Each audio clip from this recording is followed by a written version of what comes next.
serve our community. I know that usually people who come from California don't admit that they came from California. I did. Grew up there in the 80s, in the Silicon Valley, and I definitely, I mean, you think in the heart of the Silicon Valley, you don't have any power issues, but we had rolling blackouts all the time, and I hope that that's a cautionary tale for, any other municipalities or any other cities or, entities that's growing at a fast pace like Utah. So, thank you. Okay, thank you. I am Alan Quigley. I work as a software architect. I help companies automate their systems. And I've been a Kaysville resident for about 30 years. My name is Ed Mignon. There you go. My name is Ed Mignon, and I've only been a Kaysville resident since 2019, where we moved out here from New Jersey. I'm a civil engineer by trade, licensed in the state of Utah. I'm currently the city engineer for West Haven City. And back in New Jersey, I had elected experience as both a council person, planning board member, and mayor of the town I came from. Thank you. I am Alan Farnes. I've been a resident of Kaysville City for over 35 years. I work for Bountiful City Light and Power, been there for 45 years, the last 15 years as the generation superintendent. That's enough about me. We could go on, I'm sure. I'm Brent Dusnup. I grew up here in the Kaysville area, moved away to Bountiful, and then moved back.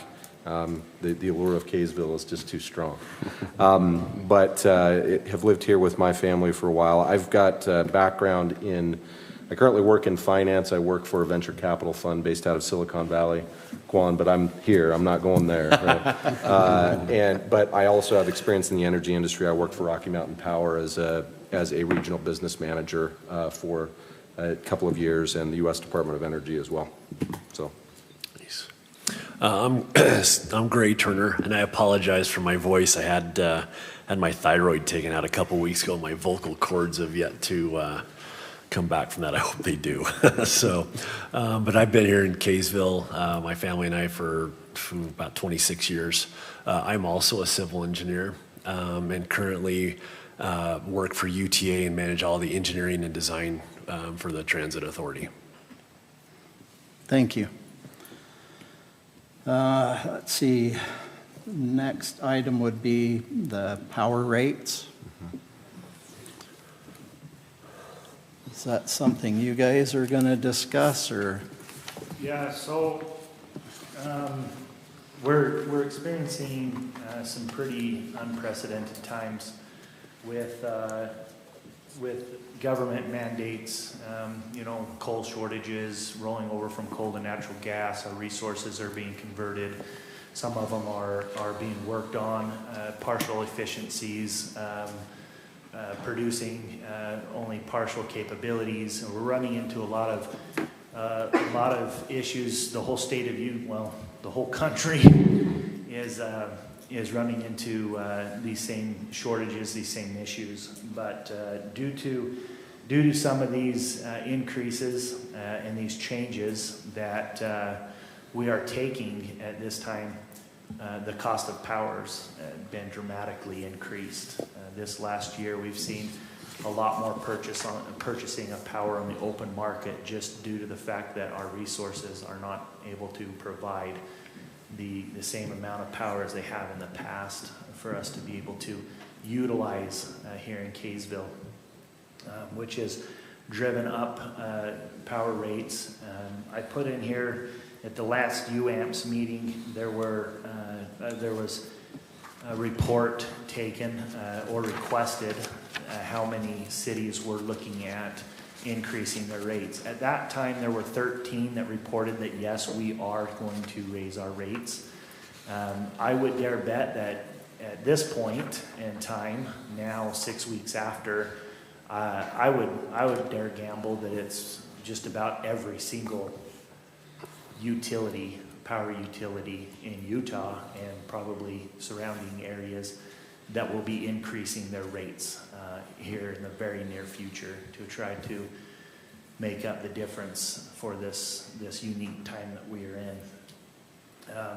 We have, for the very first time in the history, to our knowledge, experienced a power cost deficit the last 2 months. So that's very alarming to us. Of course, we have reserves. We budget accordingly for these types of things. It's not like we're going to fall off the end of the earth, but we want to prepare appropriately that we don't have to use our reserves if we don't need to. And so I guess what I'm looking from you guys is a recommendation or what direction you would like to see us go, and then we can come back and further discuss rates.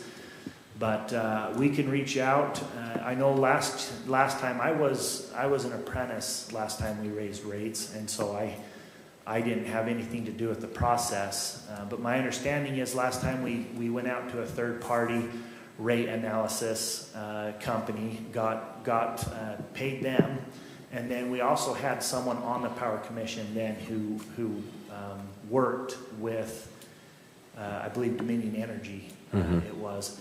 And he worked with their rates and had a program where he was able to put all the numbers and do all the figures, and he came up with what their recommendation was, and that's what they went with. And so I guess what I'm looking for is what direction do we want? Right now we are at a fixed rate up to 1,000 kilowatt hours, and then above that our tier jumps up. That's not an uncommon tier, but it's also not uncommon. Rocky Mountain Power, several other municipalities have multiple tiers where, say, at 1 and then at 500 and then 1,000 have tiers. There's also just a flat rate increase across the board. Leave it how it is. We'd increase our rate 1 to 1,000 and then 1,000 above, both for residential and commercial. We'd adjust accordingly. Anyway, so there's different ways that we can format a change in our rate and how we do that. And I'm more than happy to send everything out to a third party again. And I'm also more than happy right now. Dean Story is looking through our stuff to see if he can find that program that was used 4 years ago or 5, whatever it was, for that calculation, what the recommendation would do. I'm also okay with reaching out with, was it Joseph? What was his name? Jordan Stevenson. I'm even all right with reaching out and seeing if I can get in touch with Jordan Stevenson and see if he'd be willing to do something of this nature for us again, to see where that recommendation would lay if we need to. But what would your recommendation as a power board be for us to formulate that rate change for where we're at? How would you like us to compile that information that you would want to see for us to determine what your recommendation would be for that rate change? So if I may, Alan, just a couple of quick questions for my clarification. So we've got, I'm sorry, Stacy, if I pull back too far, just give me the sign. Get into that microphone. You smack me, yeah. The deficit that we're seeing, so that is purely based on power purchases, right? Above and beyond our contractual, Correct. Generation amounts, right? That's purely based on that, not having to do with any sort of project That cost does or not anything. include any operational costs. Okay, all right. That's just power purchasing. And then versus usage. Perfect, yeah, and which understandable because having to go out in the market when everybody's looking for that resource, right? It's going to be more expensive, so definitely understand that point. I think as we take a look at this, I guess my thought initially, right, is that I think it would be good to have a third party take a look at it and potentially. I don't know how many there may be out there. I know Hiram City's done a rate analysis, to your point, right? I've taken a look at theirs, but it might be good to get a sense. you know, who some of these entities are that are, you probably already know, right, that we could reach out to. The real question is, how soon can they do it?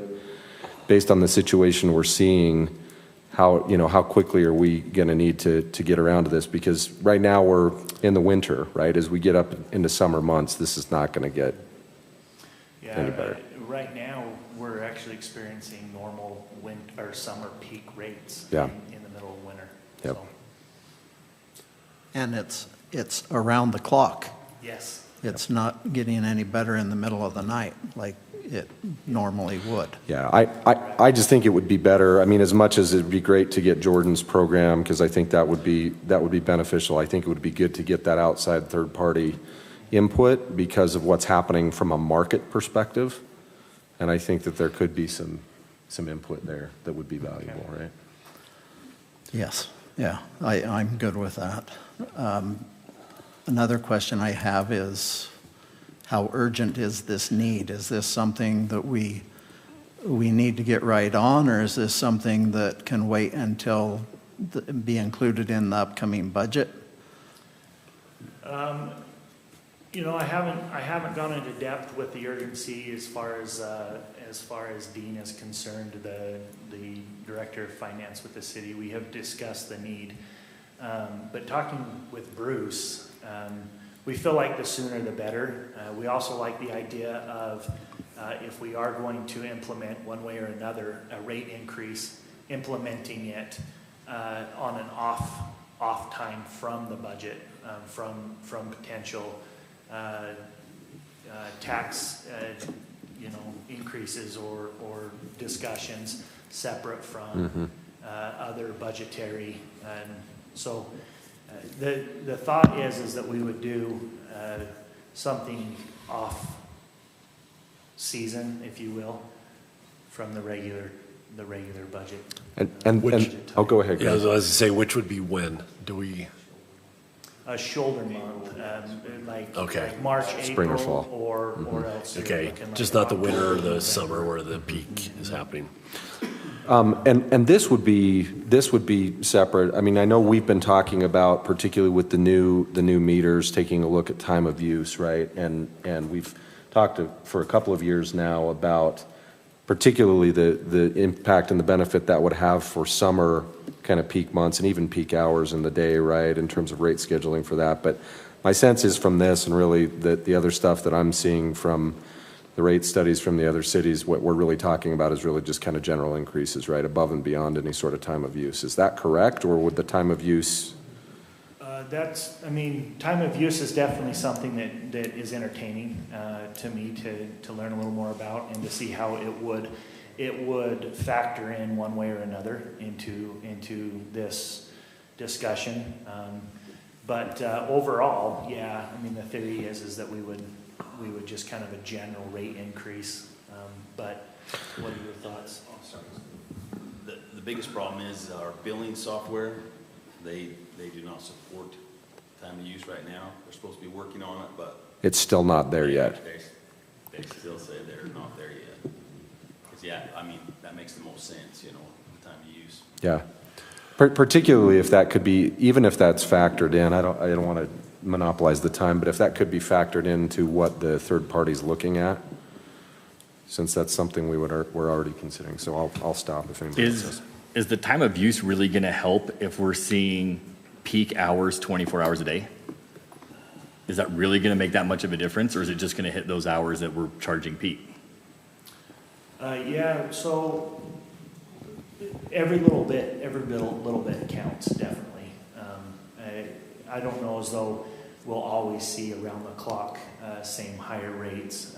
I would hope that we will return to different levels of fluctuation. But in the summer months, right now we're seeing it round the clock. But in the summer, the demand's going to be so extremely high that even though around the clock it is higher, it will still be a lot higher at peak hours, just because the demand and the draw everywhere is going to be so much higher.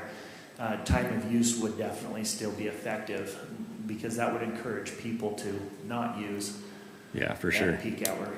And it would potentially cost avoidance in power purchase in a market at that time, right? Yes. Which is the highest variable cost. Yep. So I guess my question, and this is probably more for our finance director for the city. So, I mean, if we're currently running in a deficit, and if we want to, make a change during an off-peak, time, whether it be in the spring or whether it be in the fall, from now to do a rate study and make a recommendation, we've probably almost missed the springtime, and depending on when we can do the turnaround. How long, if we have to wait until the Octobers, the September, the Octobers, how much of a deficit is that going to? How much of an impact is that going to be to either the power company or to the city overall? Right, So, and that's a crystal ball question, so. Exactly. And in the end of, don't get me wrong, at the end of the day, I'm more than happy to implement, I shouldn't say more than happy. It's never a happy moment to increase rates, but I'm not opposed to increasing rates at any moment during the year, but ideally it would be more beneficial, we feel like, on those shoulder months. And we will push this as quick as we can to get these analysis and these reports back. But the world we do live in, everything takes a long time. So, but we are going to submit. We'll submit all the data and everything that we have, and try and present as much information as we can in a timely manner for that. Well, I think it would be interesting to see what the other cities, comparable to Kaysville. Hiram's a little bit smaller. I think Hurricane's, about the same size, but they're in a little bit different of a climate than we are. But it would be interesting to see what other cities are, kind of what their rates are and how they're structured. And not that we have to copy anybody or anything like that, but if we're in need of getting information quick, that might be the quickest way to get it. That is some documentation that we do already have. But for example, I gave in a booklet to City Council 4 to 6 weeks ago. I gave them a rate comparison. And at UAMP's meeting, I was sitting next to Jess Pierce from Bountiful, and we were talking, and he was looking at my paper, and he says, a couple of those are already changed, right? And he says, when did you do that? And I says, I drew this paper up about 4 to 6 months ago. And he says, yeah, some of those cities have already changed. They're more than that. That doesn't even match what they've restructured already. And so there are those papers, those comparisons that are out there floating around. It just basically, I think it'd be a really good thing, as you said. But we need to call around and get current data from them. And I pulled all of the information that I had, I pulled straight from all their websites, from their current existing Their rate websites. studies and, and one of them was Bountiful's that had changed. And I had pulled it from their website, and Jess was like, actually, that's a little different. So it's just a changing world. So we will need to do a little bit of legwork on our end, reach out to some cities, find out what their intentions are and where they sit. And that'd be a good comparison to have. So I guess, reaching out to a third party, I wonder, if a third party would that be more or just as beneficial as collecting other data with, similar type of cities? Because if we have to get somebody under contract, and they take a month or two to do the study, we could be 6 months out before we get the results of a study. Whereas if we can make some contacts with similar cities compared to us, even use the UAMP's directory. It doesn't even have to be in Utah; it can just be in the UAMP's directory. If we can, find a dozen of those and take a look at those, I think we could probably make some. I would hope maybe some accurate or some educated recommendations based on what other cities are doing. Besides, because a power consultant's going to kind of do the same thing, aren't they? They're going to find out what the going rate is all around and then make recommendations on that. So that, I guess, just thinking about the time frame involved, and I don't know how much a power study would cost. What we paid 4 or 5 years ago for an outside consultant to do. $30,000. I mean, that's where, I mean, if we can, you know, $30,000 and 6 months later, maybe we can, you know, make an educated recommendation to the council based on just gathering some information ourselves. And I think that between several of us, we probably have the contacts that we can do that and make some pretty good estimates. The one thing I would add to that, though, is just as long as it's forward-looking enough, right? Just with the current market, so. Well, and you've also got to consider what projects we're trying to fund along the way, so. Right. And that may be different than other cities. But Well, and who knows better than the projects than what, you know, we and what, you know, our own power department knows. So, you know, with the new substations and things like that we've got to, you know, bring in, we can factor that into, you know, equations that we need to over 10 or 20 years, whatever the payback is going to be on those. So I guess that would, I mean, I would throw that out as a recommendation that we do that instead of hiring a third party right now. Just out of curiosity, talking about we're already reaching summer peak hours, what's the breakdown, business versus residential? Do you guys, just a guesstimate, is it more residential or Bruce? Yeah, residential is about 66%. Okay. So commercial's, you know, 30, a little over 30. And have we seen similar increases in the past years when the temperature got colder and obviously in the summer? I mean, is this normal-ish or? The summer, last summer we did saw very high price in the summertime, but never in the wintertime or low load hours like we have seen. There's lots of factors going on right now. The coal, can't get coal, and then it's all going overseas. And then even if you can get it in the mine, you can't get it delivered to you because Union Pacific's not delivering, you know, what they normally do.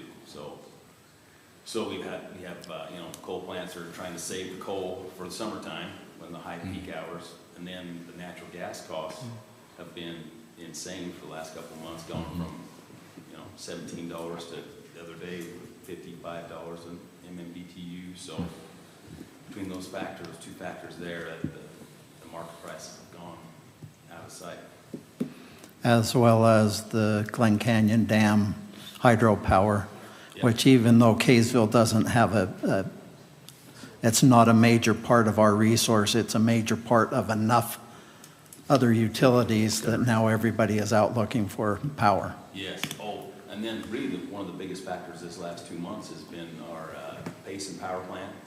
It's a natural gas-fired power plant, and one of the turbines has been getting one of the fins replaced on it, and they're supposed to be shipped tomorrow. Get it back online because we have 22 megawatts of that, which pretty much covers our load through the winter time. So it's been all these things hitting at once that, you know, caused the cost to go way up the last couple of months especially. So Mr. Chairman, I understand the constraint with the time, but I think for the long term, I think doing a new rate study would be valuable to give us a solid basis for recommending rates increases to the council. And Alan's point, making sure that we're actually comparing apples to apples. In addition, and I don't know whether we do this or not, but do we collect power impact fees for new development? Yes. And how is that accounted for? Do we have a? The power impact fees were set up by a third-party engineering recommendation company, and it is based off of service size and voltage. Because it varies. It may not be the perfect analogy, but I've seen other towns where they try to compare their impact fees to other towns. And there's so much variation in growth and infrastructure age and infrastructure needs that it makes the elected officials feel good that they can say that they're the same. But I think from our perspective, or from my perspective, is that I want to make sure that we are planning for the future. I'm looking at the development here. And I don't even know, well, I shouldn't say this. I don't know whether, do we have a long-term build-out plan? Can we project 20 years from now, when are we putting ourselves on a pace where we're not going to be competitive with commercial power companies? You know, I don't know if I have an answer to that? Talk about the rates. I'm talking about whether anybody's ever done an analysis to show that when we fully develop based on the densities and things that we're seeing, how is that going to affect our longer-term needs in terms of capital costs and operating costs? Because, you keep adding people, you add more facilities, you're going to need more personnel. And It's gonna take more generation time. and resource Yes. needs, right? Right. Yeah. So, I mean, that's something I think the council should look at also, is doing a master plan. We have done some studies for long-term projection of growth. Fortunately, we are fairly landlocked, and there isn't a ton more growth that in comparison to what we have to what we can do. I mean, obviously, there is still growth in Kaysville, but we are fairly landlocked and built out. And so, but we have made adjustments. We're upsizing transformers currently as we speak, and we upsized them in our substations in a manner that we would have ample of ability to take on future needs. So anyways, yeah, that definitely would be interesting. You kind of struck some interest in me right there with that comment. So I'd like to know more about what there is to find out from an analysis or a study on what our future growth would be, and what that would actually entail more on a number basis from an engineer firm or something of that nature. So, And I think the timing is good because the city just updated the general plan, so we know what the expected zoning is going to be. I'm on the west side, and we still have a lot of vacant area where high density is going to probably. Yeah, there was an operating plan. I got a copy of it right here from a couple years ago, so, yeah, but, And just one last point, I think also, I'm looking this now in context of the $12 million price tag if we ever decide we're going for natural gas generation, and also the ordinance, which I guess we'll get to next, where I think the commission loses some discretion over our own budget.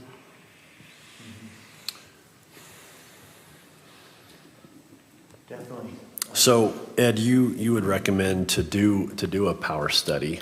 And I guess as you were talking, my thought was maybe we can do the best of both worlds. Maybe we can collect the data from, relevant cities to Kaysville to make a short-term decision as to or a recommendation. or as a litmus test, right? Or as a litmus test, and then to do maybe more of a master plan to look at the build out, and then include that as part of that, looking at some type of a rate structure or a rate raising plan that's consistent with that to meet those needs. And so maybe we do that, to the city information for a short term, and then what you're proposing, we can do that more as a long-term fix to that. I think that's an excellent way to approach it. Is that something, though, if we had to do an RFP, would that be something you prepare with the help of maybe the city engineer or the city planner? Just out of curiosity, on the long-term planning, as you mentioned, we're landlocked. Growth is pretty much capped to a certain percent. I think we already know that. Based on your long-term study, how many more substations, et cetera, what are the costs to meet that growth that we have? Yeah, so as far as capacity goes, Kaysville's pretty well off, especially once we replace these two transformers. We will be very interested in upsizing a transformer in one other substation called our West Sub, which doesn't make any sense because it's right in the center of town. But it's on the 46 kV system. But we already have significantly increased the ability and the capacity that we'll have as far as what our substations will be able to accommodate for future build. I don't foresee any need for any more upsizing per se in that realm. What we're going to run into more is wrong wire sizing, wire sizes on our trunk lines that are too small, that will not meet the demands of the future load, which ECI did address in multiple locations of our city where those feeder lines are not adequately sized, and we are addressing that as well. But as far as the long-range study goes and our capacity and our ability to take on that additional needs, we're sitting really well. I don't foresee us needing to even coming close to overdoing what we will be capable of. Okay. Yeah, my thoughts on whether we farm this out to a third party, I mean, that's what we did on the Planning Commission for the general plan, and maybe that's what we should look at is our own quote-unquote general plan, whether it's 5 or 10 years on down the road. Having said that, one of the things I did like what we did there was do a lot of community outreach, tell the community, this is what we're thinking of. And I think about that experience is that most people don't really come to the meetings or realize what's going on until it actually affects their neighborhood. And in this case, when they get their bill, whether it's this winter or during the summer, I think it's good to have that outreach. However we do it, however we choose, and we can copy and paste what we did on the Planning Commission. It didn't cost us anything. I don't think so, just a little bit of time.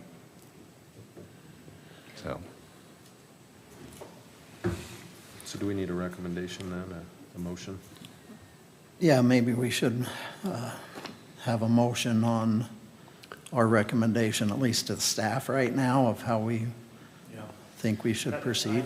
Yeah, I think that'd be great to get how you would like to see us move forward, a motion or a recommendation, and how you'd like to see us move forward with gathering information for further discussion on what would be the appropriate rate change. Anyone want to take a shot at a motion? Do we? I could. Either one, I could as well, but go for it. That's okay. You got So I make a motion that we request that staff do a city-by-city comparison to find out what the increases in electric rates have been over the past year. And I think for the commission, it would be helpful to see the budget or the cost last year compared to this year, so we can see what kind of percentage increases we're looking at. And at the same time, ask staff to work with the city engineer and the city planner to come up with an RFP to develop a long-term power master plan, and with the intent of using that as in addition to doing a rate study, a formal rate study. Yeah, that's a key part of it, right? The rate study. Yeah. And I also think that, I don't know where our impact fee project plan and our impact fee analysis stand. So it's probably something we should look at to see where those funds are based compared to the projects which we're supposed to be doing in that 6 to 10 year time frame that they were collected for. And that could be part of the RFP study, correct? Yep. Okay. Did I cover everything? You got that? Can you repeat that motion? No. Go for it. Can I just add, can the information from the relevant cities, could that be something done in the next 3 weeks, so that by this time next month, having a meeting, that we could have that information and be able to make a recommendation? I mean, that's definitely information that we can compile, but one thing you do need to take into consideration is multiple cities right now are going through the exact same process we are going through. And so I can get their current thoughts, and I can get their current rates, but it very easily could be in 6 to 8 weeks from now, that'll all be completely different as well. And so I'm more than happy to compile as much information I can, find out what their plan is, what their thought process is, and what their current rates or plan to raise their rates or change their rates would be. Or could we get their rate and when it was last changed as well? I can inquire of that. Yeah, the problem is going to be it's all dependent on what resources they're involved with. Correct. And what projects. And what projects they have going. But we could, I mean, it's a starting point. Well, if we just find out what their rates are, and this is what you said, are you guys planning on raising your rates, you know, in the next couple of months, or kind of what are you thinking over the next, you know, first half of the year? Just to get that information, I think would be helpful. It would also probably be helpful since, from my understanding now, it's the cost of power where it's driving the increases. We can also get a sense from them how much their power has, in terms of demand has gone up versus how much their costs have gone up also, just on that component of it. Yes, some of the cities that are growing faster than Kaysville are going to be more significantly impacted, Definitely. especially long-term. Yeah. I mean, we might be able to flatten off a lot quicker than some other cities, but I'm hoping so. That's definitely a very good point right there, and I'm hoping that Kaysville, because the situation, the unique dynamics of Kaysville versus other cities, that will be a benefit that will play out in our favor. We all hope so. Yeah. well, so we have a motion. Do we have any further discussion? How about a second? I'll second that motion. Okay, all in favor? Aye. Aye. Any opposed? Okay, we'll go with that on the rate discussion and plan on getting new information, at least some information next month. And I don't know how long it'll take. By then we should know how long it'll take to get a third party. Okay.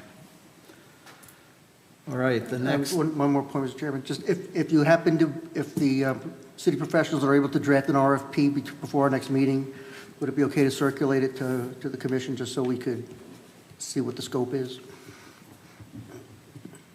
Sorry, what was the question? I said if the city professionals are able to draft an RFP before our next meeting, would that be able to be circulated to the commission so we could at least see the Yeah, scope? I mean, as we acquire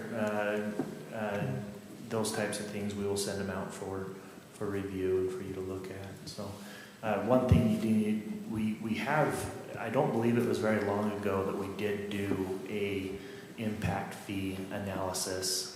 I don't believe it was very long ago. I feel like it's probably fairly recent that we have done that third party analysis in that regard. So, but we can put all of that in as needed and see what comes of it. So. Thank you. Okay, the next item is the ordinance amendment that I recently found out the City Council is considering.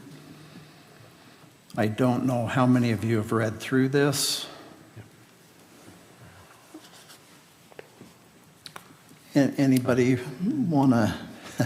Yeah, I can start off. I mean, I did do some comparison with some other UAMPS participant city utilities in terms of their approach.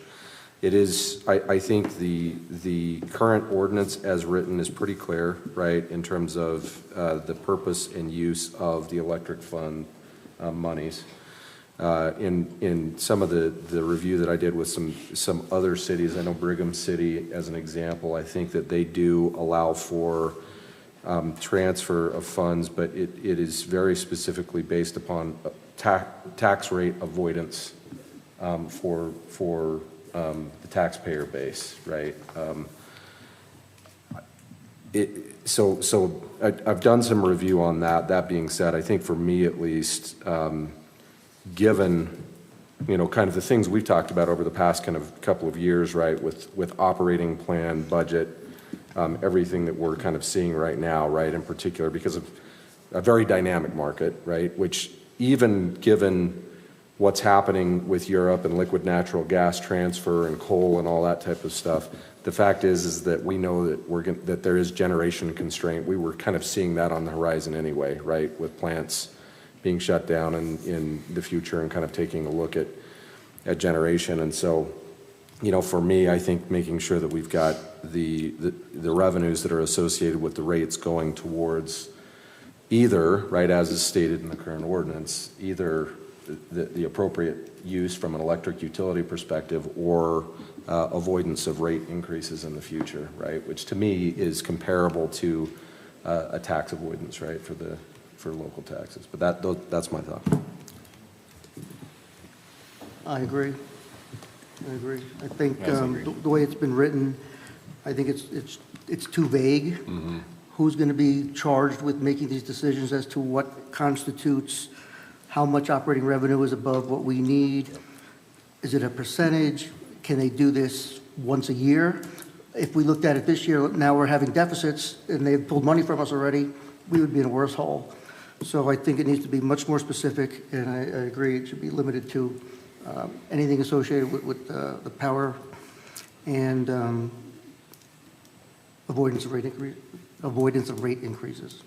It's almost like the way the council would use their surplus to not raise general property taxes. Right. Right. Another way to raise things. Any other comments? Anybody else?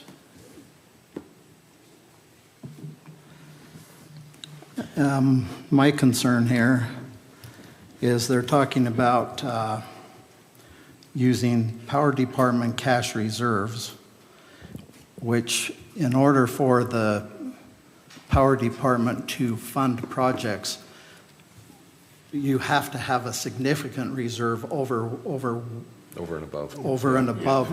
what your base reserve is. I'm not remembering all the terminology here, but some of the projects are multi-million-dollar projects, and you can't, if they're always siphoning a little bit off every year, you can't build up enough to fund the bigger projects. So I'm very concerned about that part of it. And then in their wording, it says may be redistributed to other city needs that encourage the health, safety, and welfare of the citizenry. Well, you can always identify $1 million that will fall under that category, but there's several million below that now you can fund that maybe should be cut. You know, if you're using power funds in a safe public safety area, that gives the general fund additional money. Right. That may not really have been be there. justified, Yep. yeah. Yep. So I'm very concerned about that part of it. And Alan, I would just add that, even just based on our discussion previously, with the upgrades and the things that we're going through and doing, just what you said, if we're taking money out of that, and we haven't gotten to the part of, do we want to start, looking at generating some of our own power?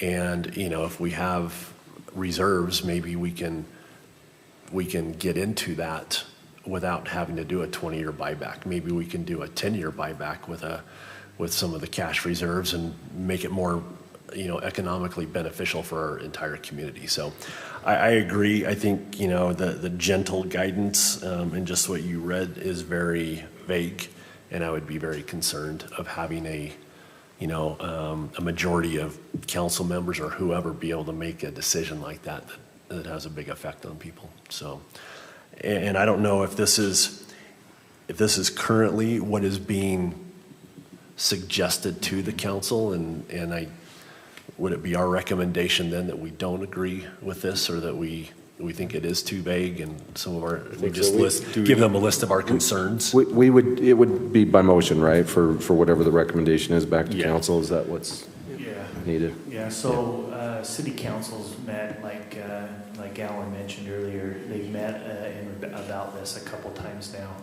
And they did motion this last city council that they discussed about it to push it, to table it for about 2 months, which that tabling has further been extended due to the resignation of our city manager.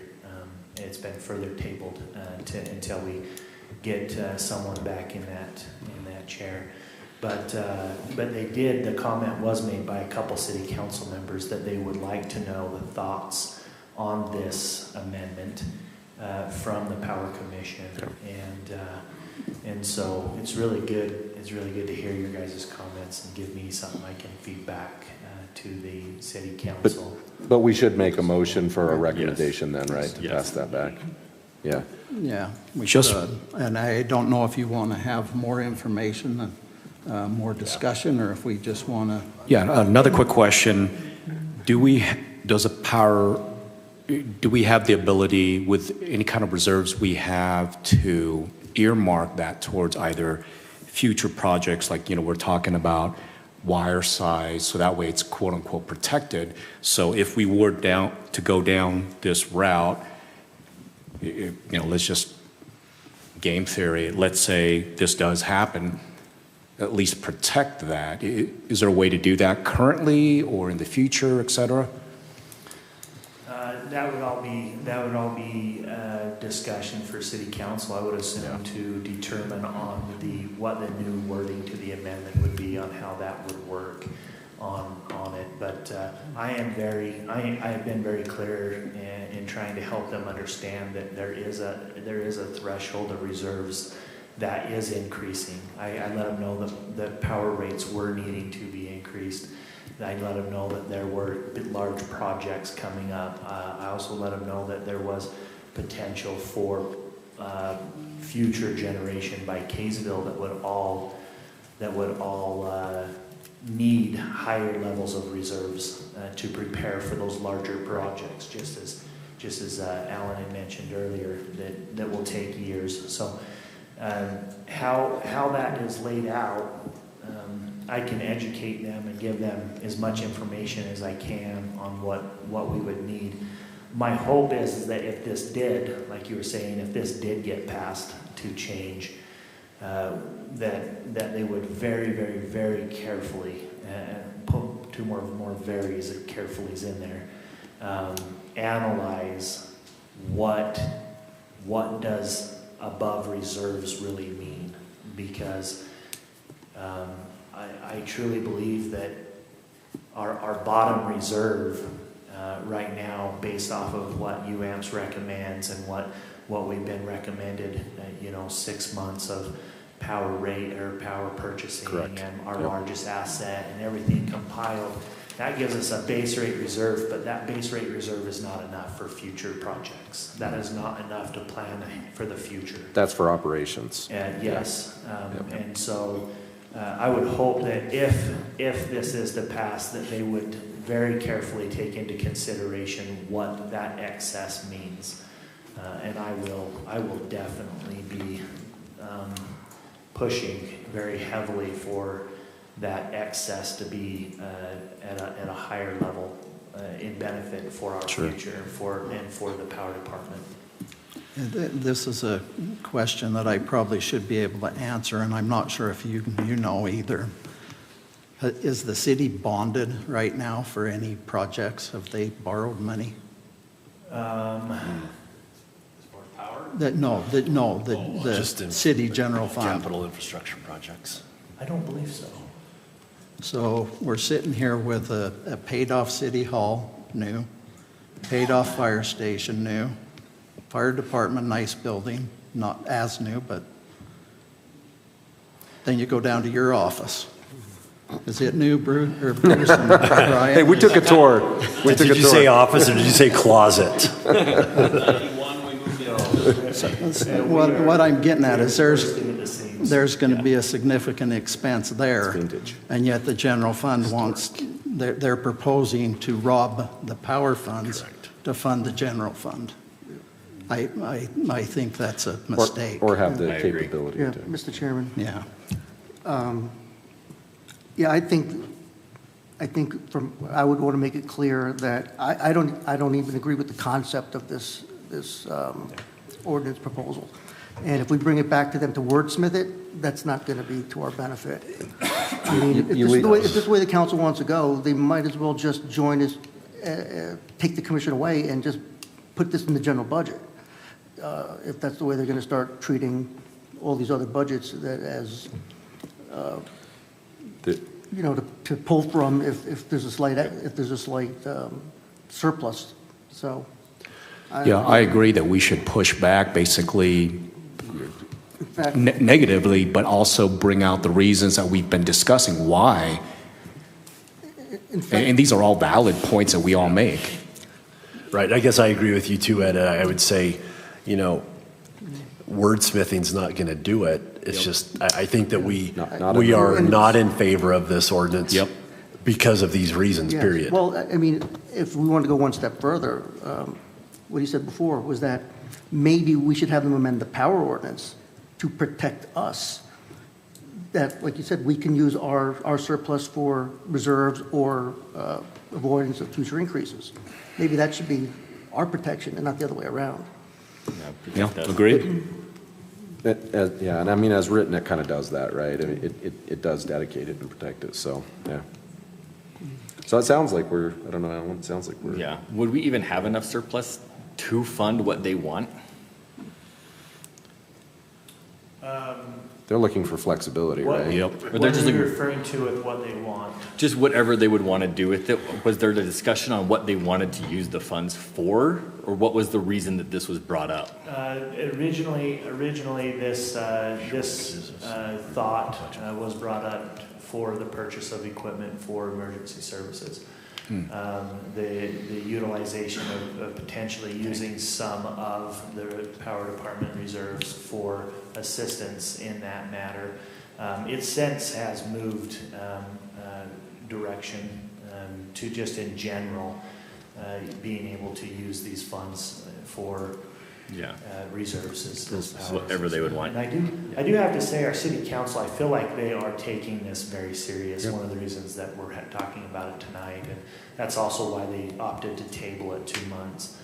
And I do have full faith in them that they will try to cover all angles and take in very serious consideration everything. So I very, very, very much value the comments and the opinions tonight to go back to them. So are we ready for a motion? It sounds I like just have one more question. Is this ordinance, was it something that the city voted on? Or was this something that was otherwise written or? No, there was a council member Who brought it forward? in council meeting, brought it up and made comments, I guess, that basically got the ball rolling. Well, in the very beginning, Yes. this was that's how it the came to be. original ordinance. The as written. original The ordinance. ordinance as written right The now. original ordinance. As written now.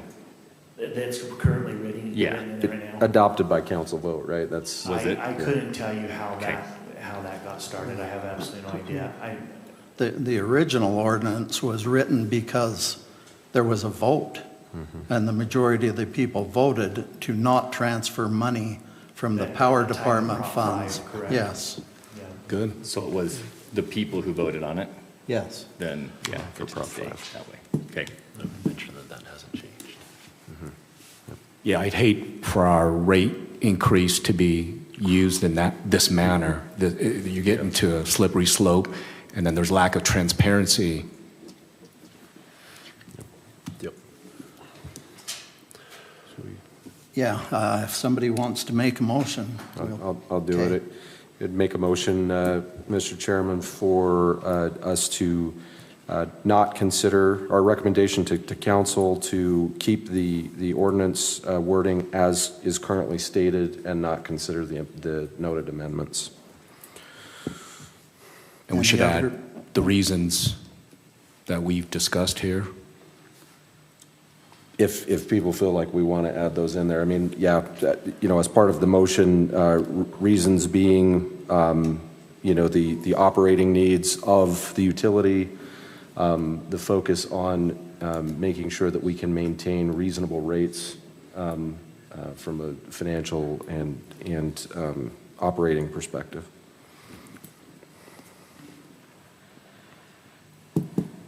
Do we have any other points? Because I think, like I said, my main thing is I want to make sure that this gets, in public record why we oppose this for these reasons. How much detail do you want to get into, though? I mean, As that's much. the thing. We'll get minutes of the meeting, which will have. Yeah. The minutes of this meeting will also be completely Yeah. typed up and presented and an option for city council to be able to see. So any comments that you have made in this motion They're already there. towards this purpose will be recorded, documented, and be used also to help city council. So I don't know as though you need to make a motion for every single detailed reasoning. No, I would just say include the reasoning with this motion. Based on the just to discussions make that it we've had. strong and powerful. When taken to council. Yeah. And they basically take any discretion away from the commission. So we have no say in that process at all anyway. Yeah, so, well, what I'd recommend, just as kind of a point of order, right, is we'll make the motion. If we're not supportive of it and we need to make an amendment to the wording of the motion, then let's do that. But, rather than, I would say let's just kind of move it along. So I'll restate it.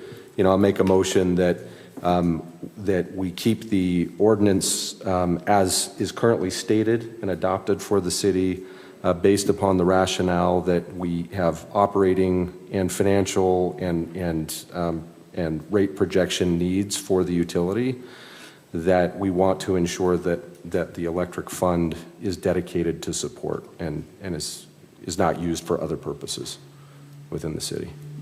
Yep, I like that. Okay, any further discussion? Do we have a second? Second. All in favor? Aye. Aye. Any opposed? Thank you. The next item would be the power generation information that's been attached. So I just supplied a little bit of information that I pulled from Hiram because they're the most recent utility as of late that has already started down this process. I actually had a wonderful conversation earlier today with Alan Farnes in regards to this generation option to Kaysville's unique power grid and layout and potentially some of the hiccups or dynamics of what it would entail for us and how beneficial it may actually be. But there are UAMPs sent out a request from all municipalities, those that would be interested in in-house generation, natural gas generation. And there was a very large response clear across the board from southern Utah all the way to the top of the state in interest of people that are looking into what natural gas in-house generation can do for them in peak shaving and opportunities of what it will present. Obviously, natural gas prices are skyrocketing right now, and that's a dynamic that we need to take into consideration is where is that going? Is the projected cost of natural gas going to continue to go up, level out, stay where they are? And also, what abilities will they have to even feed this type of a facility or generation? So that's all stuff that I'm working on right now to see if it's even beneficial or something. But this is going to be a rather large direction for us to go. Yeah, I've let City Council know that it's something that we are looking into, but that's as far as it's gone. And so I guess I just wanted a little bit more input and thought in your behalf of or questions that you may have, data that you may want that I might be able to either provide or go look up on what this would entail. But Hiram is currently right now installing 7.8 generation with the intent that they will increase it another 7.8 after this installation. Their facility is being built according for an additional generator to go in there that would increase that capacity even more. Santa Clara, Hurricane are both cities that have implemented this already. That basically allows them during those peak times to shave those those capacities or rates down so that we are not purchasing power on the open market at high draws, at those high capacity times. So most cities we talked to Hiram, and they feel pretty confident that they will be able to have a 20-year buy off as they ran the numbers, or sooner, due to the savings that this would give them, the ability that this would give them to generate their own power versus purchase their own power. We do have a unique dynamic here where we have two different transmission feeds, that we don't have a loop feed that we can connect something of this nature onto. So we would be able, we do have our own transmission that ties between two substations that we would be able to utilize, but then we run into real estate concerns and issues, which I'm also hoping we have a few solutions for, if this is a direction we want to go, to options of things that we can do to mitigate that side of it. The other two substations are completely separate from each other, and this was part of the discussion that I had with Alan Farnes today, with a single substation, and how beneficial is it if we're able to only feed 3 feeders out of one substation. It really limits our abilities, and we can't, how will that look? These are all things that we need to look into. Would it require us to have a contract with Rocky Mountain Power to be able to backfeed onto their lines, that kind of thing? It just increases the complexity and the difficulty of it all. But one of the things that UAMPS is offering right now is they're saying we will fund it if you will do it. Of course, that comes with their benefits and stipulations of usage, where they can have their side of it for their benefit. But that makes it so that we don't have to go out and search out the bonding and all of the dynamics that it would have for us to go and finance it. It would be financed through UAMPS, and they would also take care of the bids that would go out for the bidding and that kind of thing to provide that opportunity for Kaysville to have natural gas generations. And that's what Hiram and several of these other municipalities are doing. So if we did something like that, or are we restricted to use UAMPS? Because I think Hurricane City did it through Wheeler Machinery, right? And I know Wheeler came to us in my profession, and because we're looking at going, electric buses and the whole thing, and we were looking at a microgrid system for our central Salt Lake facility, and Wheeler came in and pitched, the natural gas generators, the solar, the batteries, the whole thing. Could we? Because I think they proposed the same, turnkey operation where they'd come in, install, finance, operate, maintain whatever we wanted to do. Is that? Do we have that flexibility that we can use other manufacturers or other entities out there? Or are we restricted by just having to use UAMPS? Because I think Hurricane City, and I could talk. Their city engineer used to work for me, and I can find out from them, but I think they used Wheeler on theirs. That's something I'm not, maybe Alan might be able to enlighten us a little more on. I do know that Hiram is going through Wheeler. Wheeler is part of the contract with UAMPS to construct and put together their facility. Wheeler is who is doing it and manufacturing and making that facility. Okay.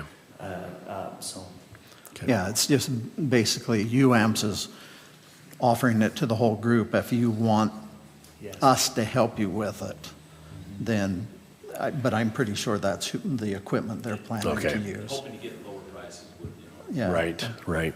Little group discount. Well, and I think it meets all probably the Buy America clauses and things that are implemented into probably the overall system.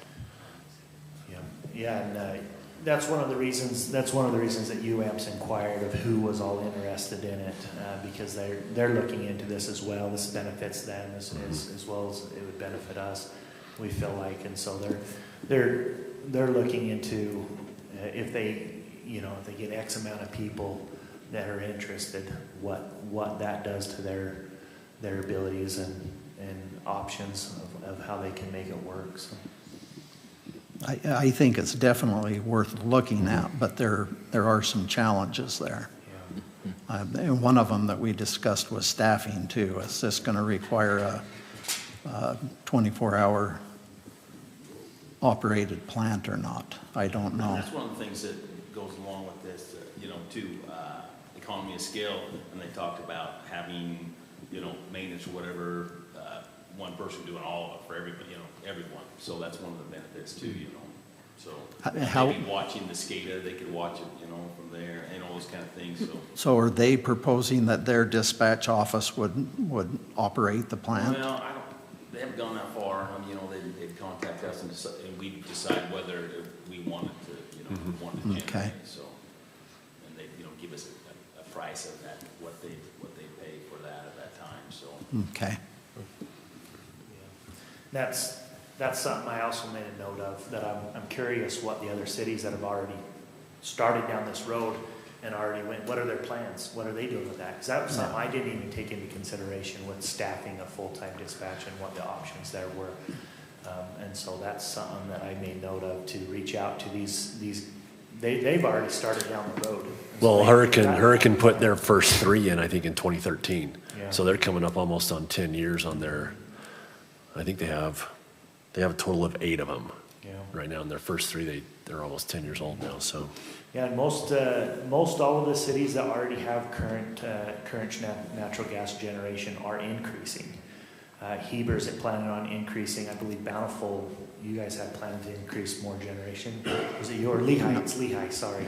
Yeah. Lehigh is actively working on increasing their generation as well. And so a lot of the current cities that already have generation are increasing it due to the benefit that it provides them. And they're growing at such a fast rate that they would need more to be able to compensate for what we would do with just a few.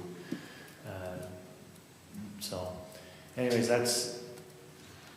While you're on UAMPS, what other resource options are there? Probably Bruce's. Yeah. Yeah, they're looking at everything. What now? I can't think of.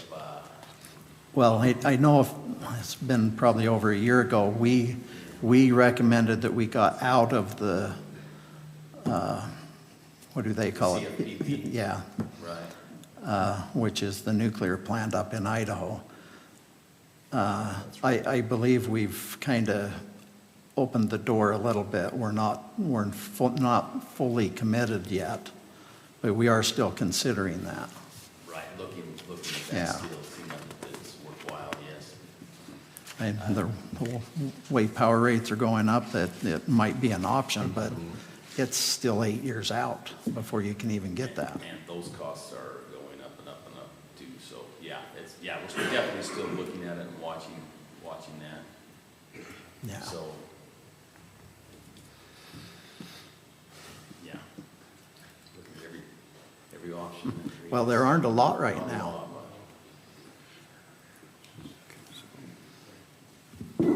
That's one of the, and this is an area that I'm trying to, as I've stepped into this position, I'm trying to learn a lot more about. I'm talking to Bruce. I'm trying to read, but it's a really unique, difficult area because we're having resources taken from us without any options of replacement resources. They're not providing. They're not even there, and so it's like trying to figure out and find how to draw the resources as they take resources away from us. So it's difficult. Yeah, so one of the things that they're looking to do is study on geothermal too, on some of that. So Okay. Interesting.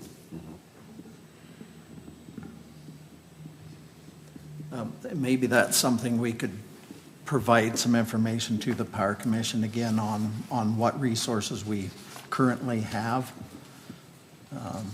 I know you sent something out a while ago, an email that was pretty good information, but I don't think everybody has that.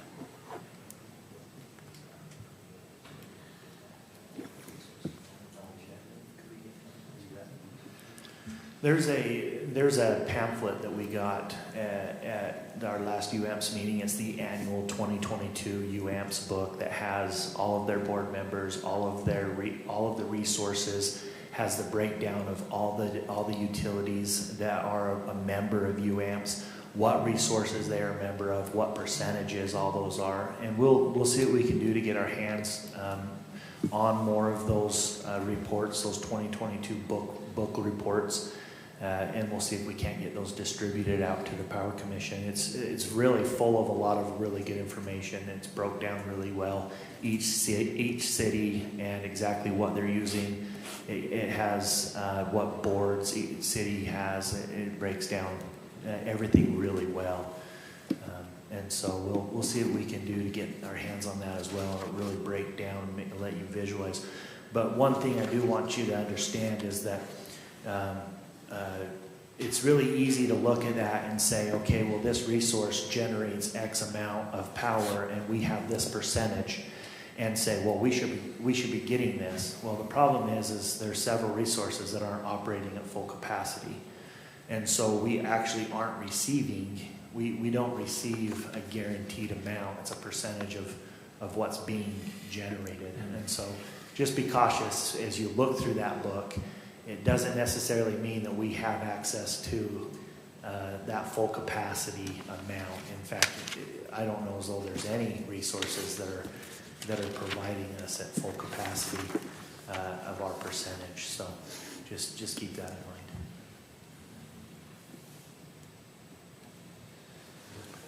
So what's the downside of this? Cost. I'll be the one to ask that. Money. 12 Blame it on the new million guys. bucks. I love it. I mean, besides cost, Yeah. is there? You know, the cost of natural gas could definitely be a downside. It's the unpredictable market of natural gas. What's it going to do? Where's it going to go? Obviously, the cost. $12 million. But for the return, for what it will allow us to do, is pretty awesome. It will be beneficial in helping us be able to keep rates at a more flat rate and steady. It'll give us that ability to fluctuate as peak goes up and down. It will also allow us to, and these are all benefits obviously, but it'll allow us to be able to purchase power more of a flat rate because we don't have those high peaks. But one of the unfortunate benefits is the grid. We will be tied to what our existing grid is only capable of doing as it sits right now. And so, as I mentioned earlier, real estate and acquiring real estate, also the ability for the gas company, for Questar to be able to provide the gas that we need at the location we need it. But really the only downfall that I see would be our working around our current infrastructure to be able to make it beneficial enough to actually go down this road. And so, Meaning if we could generate our own power, it'd be nice to go out to all the substations so you're not just isolating 2 or 3 of them. But you'd like to have that closed loop, right, that you can I'm going to feed have all of them. Ellen describe it the way you did to me earlier because it made really good sense. The Bountiful has a power plant, and we have to be careful, and it's quite a bit bigger than this, but you have to be careful when you're starting and shutting it down to make sure, at least for us, the contract we have is if we backfeed power to Rocky Mountain, they'll trip our whole system off. They don't allow us to backfeed onto their system. So that's what he was saying. If the only place you can site one of these is by one of the substations that only has 3 feeders, It can't be a very big plant. And then you have to monitor your load pretty carefully and make sure you don't backfeed or you trip everybody off. But that gets back to the staffing.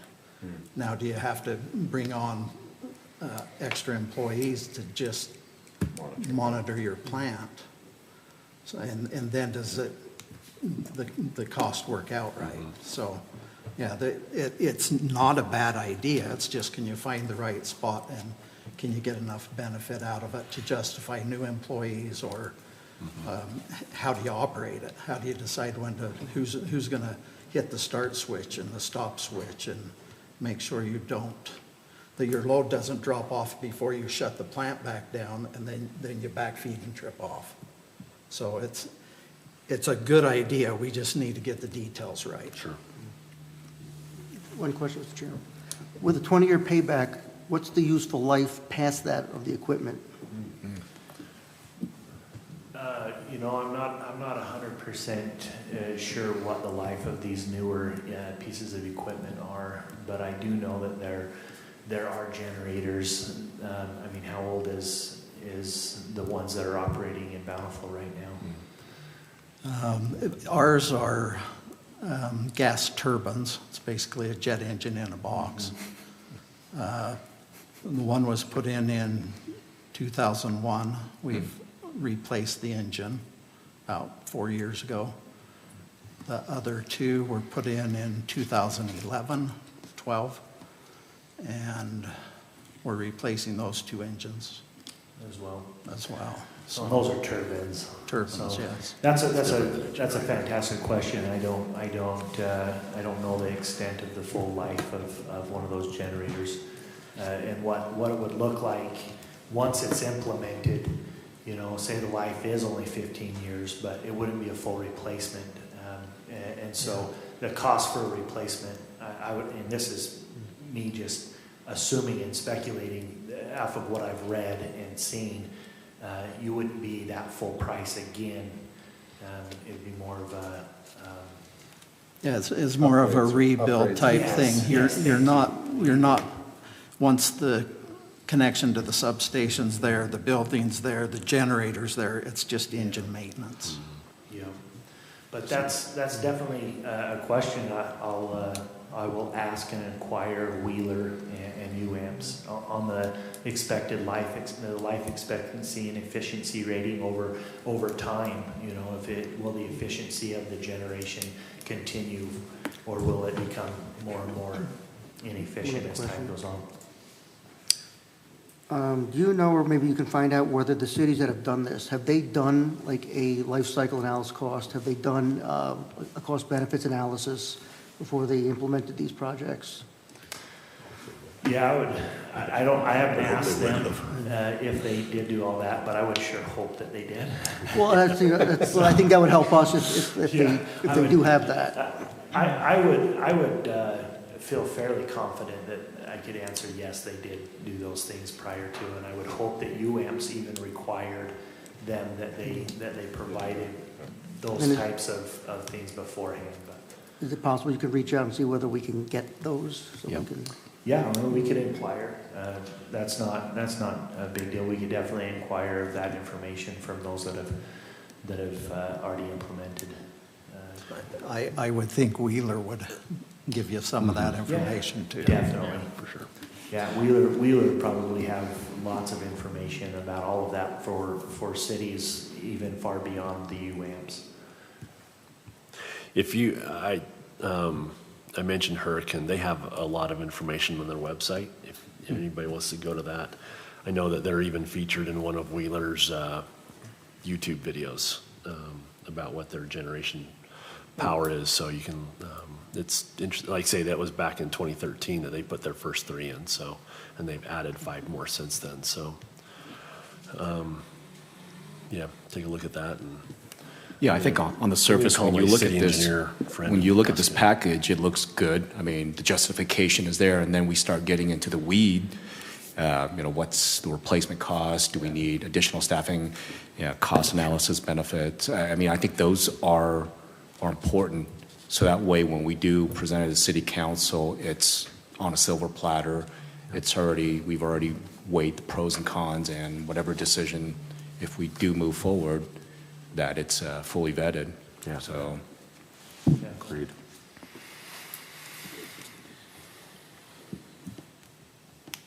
And any other discussion for All tonight? I can think of, I mean, I guess I would say that we're, it sounds like, I mean, we're definitely open to it, and it's definitely an avenue to look at and to get more information. I think, even, I'd say, we looked at this microgrid, even though we chose not to go with it, it was very valuable information, and we've actually made subsequent decisions based on what we learned. So I would be definitely interested in learning more about it from the city side.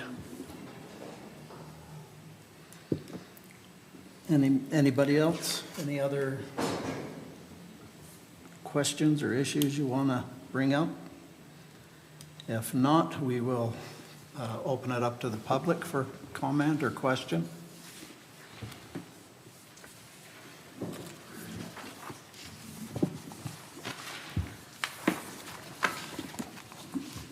Chairman and Commissioners. My name is Lynn Galbraith, and I appreciate the opportunity of addressing you. I have served in numerous positions in the city, appointed and elected. I was on the City Council from 2006 to 10, and during that time we did not have a power commission. I wish we had. There's one regret I have, that perhaps more power is needed in this power commission to make decisions that affect the city and the citizens.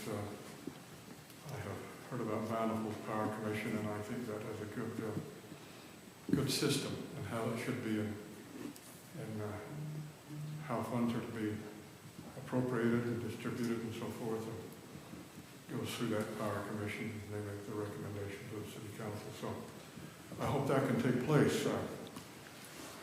Let me give you a little background on Proposition 5. I helped with a citizens group to pass that referendum. It's actually an initiative on the ballot. It came to the attention of the citizens that the city was using funds from the power company and moving them directly there to the general fund. It was done illegally. You have to have a certain procedure you go through. And we approached the City Council and they refused. So we then took matters into our own hands. A group of us, some were former City Council members, business members, and some of our outstanding citizens. It wasn't a ragtag bunch. And we got it on the ballot, and it passed 56 to 44%. And for the last 20 years, it has been inviolate.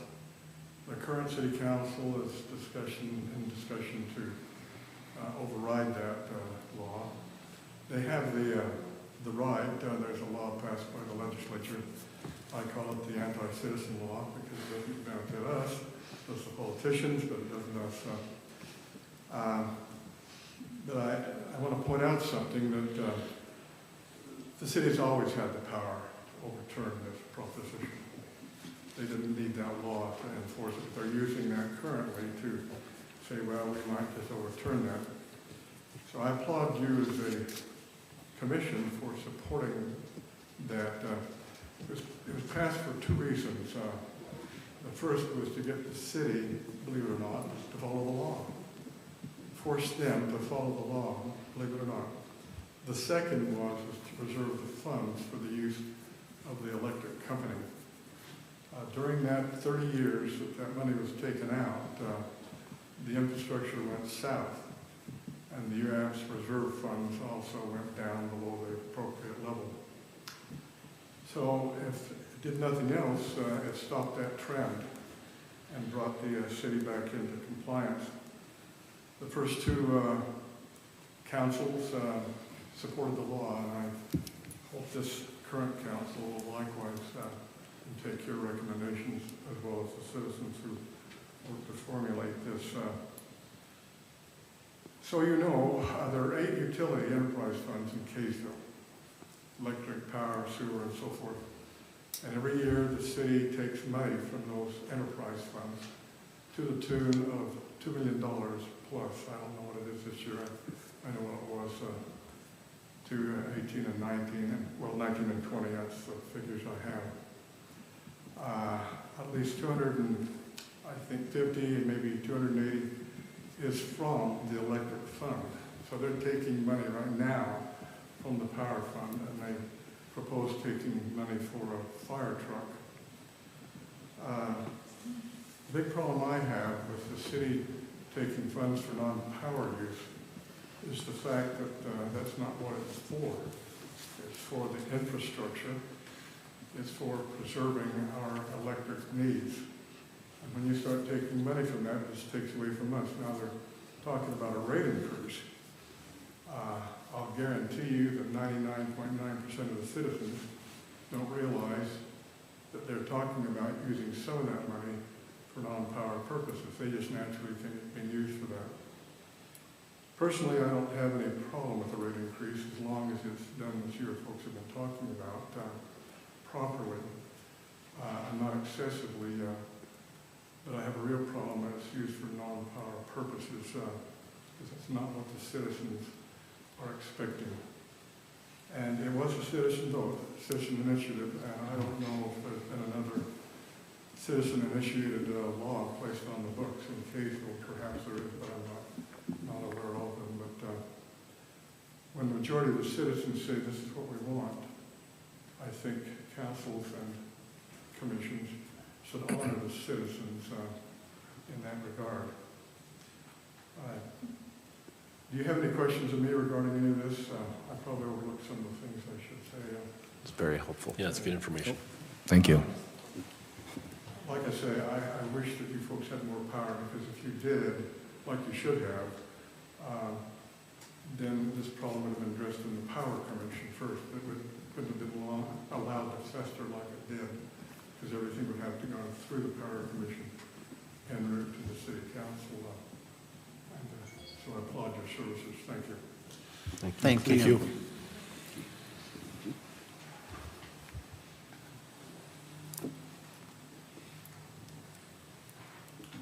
I'm Val Starkey.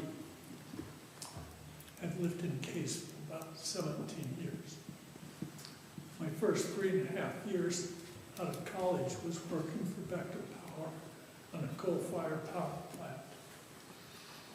But thankfully, heaven helped us make a decision to move from San Francisco to Seattle. So I changed to become an aerospace engineer. But I still keep my ear to the ground on power. I like lights on. My mother, 93, is on oxygen concentrate. Though she's not in the city, she's just on her way. I support Proposition 5 for its principles, first and foremost. But I'm here to talk about a different issue. And that is, I'm sure all of you are aware of the issues with the power grid tax and about the problems with, is it vandalism? Is it terrorism? Okay? I have a report here from time.com yesterday. They said there were over 100 incidents up and through the first 8 months of 2022. There are 18 more incidents through the end of 22, and the reality is we cannot know because it doesn't get in the news. Always. Some of the big ones do. So being interested in power, I've kind of got my ear to the ground on this. We have 55,000 substations in the U.S., okay? So it's not very hard to consider people trying to get at them and dismantle or demolish or stop them.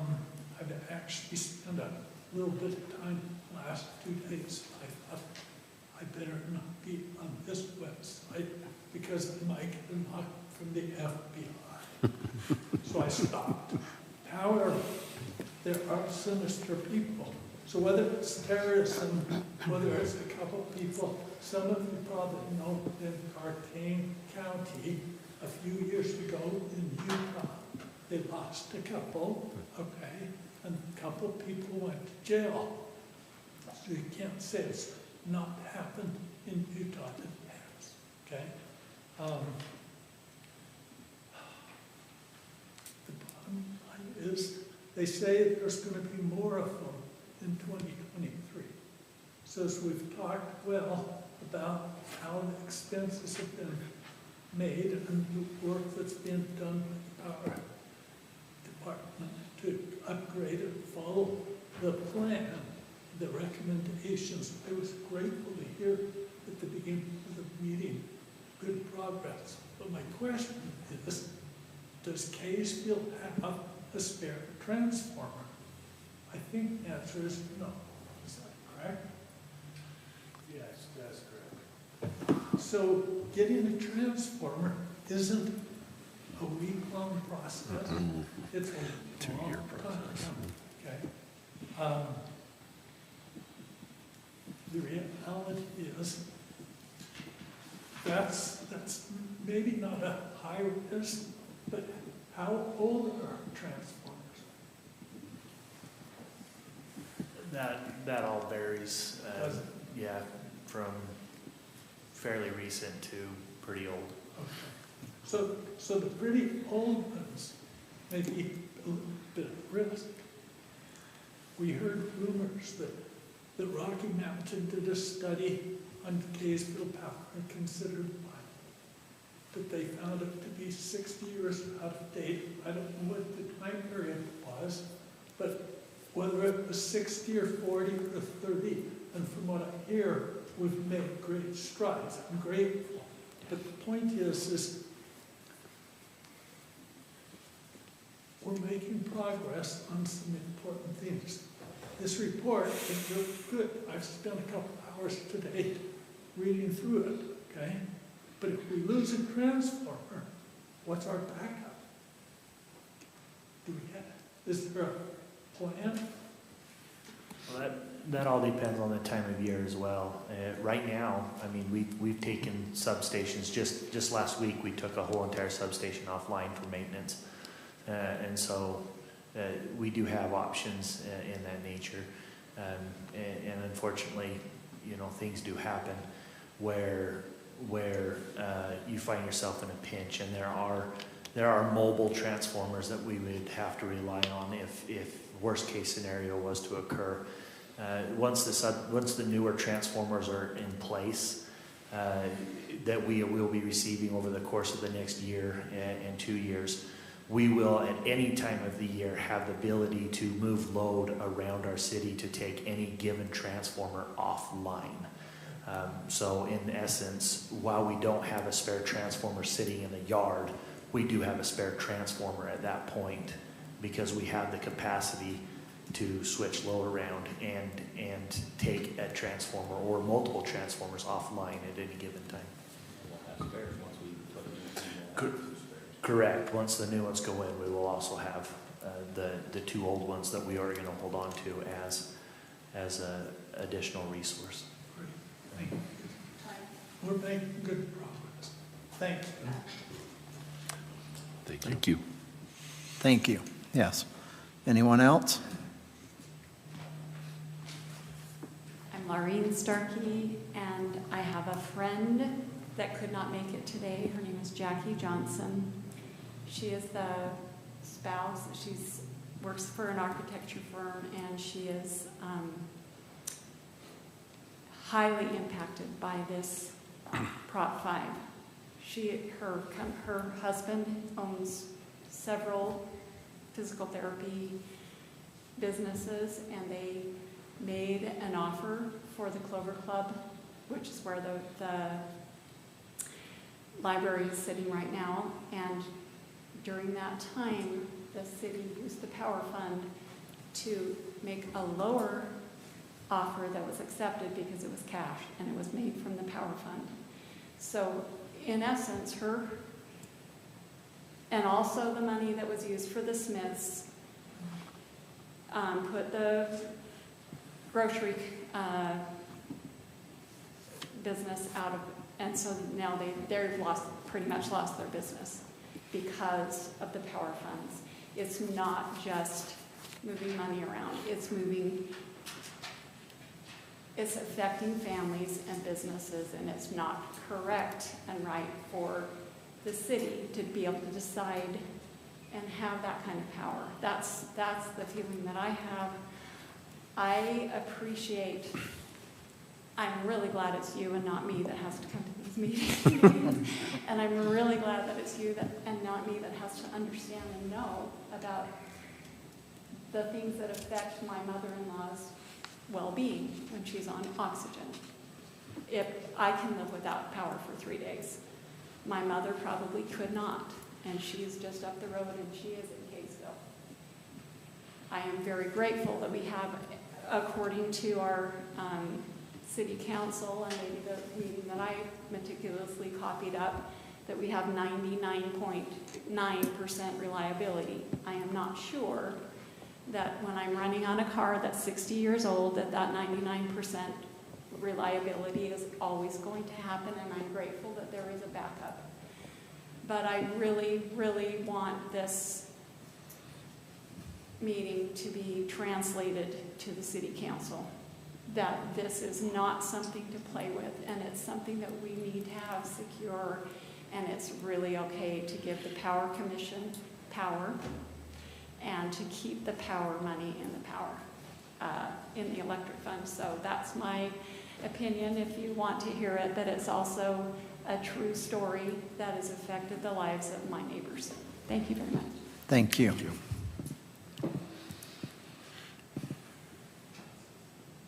Anyone else? Okay. Then we are at a point that we can consider adjourning. Motion to adjourn? Second? Second. All in favor? Aye. Aye. Any opposed? Didn't think so. Thank you. Please. You can get somebody saying no. Yes. No. I thought about that. Oh, okay, yeah, that'd be great. It's kind of amazing. It's like, saying no just like make a motion. Well, it's good to see you. It's like Once every 6 months. I know, once every couple months, and we ended up, our house is under construction. Oh, is it? We listed our house for sale and sold it the day before it went live, which is insane right now. So you attend out back on your lot watching the house? He's letting us stay there for a little bit, That's good. and then we're like, we're just gonna have to like couch surf for like, cause it'll be done next month. Yeah. So the building in Kaysville? Yeah, we'll be up on the east end, so Orchard Ridge. So like the road to the south of us is Fruit Heights, and the road to the north is Lee. And we're just this little tiny sliver of Kaysville right there. I'm so excited. Yeah, so my last couple of weeks of Rocky Mountain Power, this development in service territory was on my plate, and I was just like, I don't know. I can't believe that cities were like fighting over it, because then when Kaysville got it, he's like, I absolutely hate that neighborhood. It's so stupid. It's so bad. Well, that's the thing, we're building to it because it's part of what power service territory. And you're just like, yeah, there's line extension costs and everything that's associated with it. But the problem is,